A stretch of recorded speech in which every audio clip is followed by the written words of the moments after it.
Hi everyone and welcome back to another video. So NotebookLM can help transform large amounts of information into concise briefing documents and organized data tables, making it easier to understand research reports, meeting notes, and study materials. Instead of manually sorting through documents, you can use AI to identify key points, summarize findings, and organize data into structured formats. So in this guide, I will show you step by step how to make a briefing doc and a data table in NotebookLM in 2026 simple and effective. So first thing, create or open a notebook. Like open NotebookLM, select a notebook. Common briefing topics include business reports, research projects, meeting summaries, market analysis, industry updates, to keep the notebook focused on a specific subject. Okay, then upload your sources, like add the document you want NotebookLM to analyze, like for example PDFs, reports, research papers, notes, meeting transcripts. Like NotebookLM will use these materials as the foundation of the briefing document. Okay,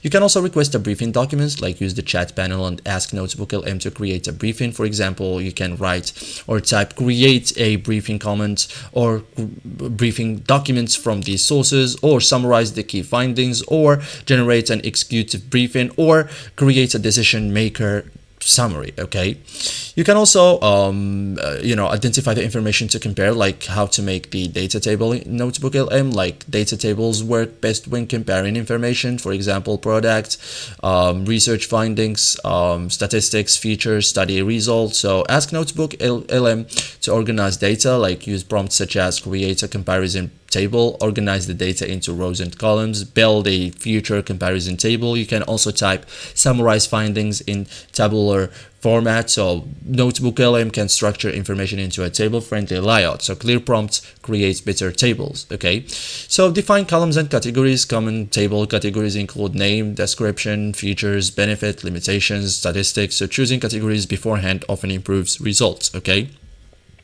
so that's it guys. Thank you for watching and see you in the next tutorial.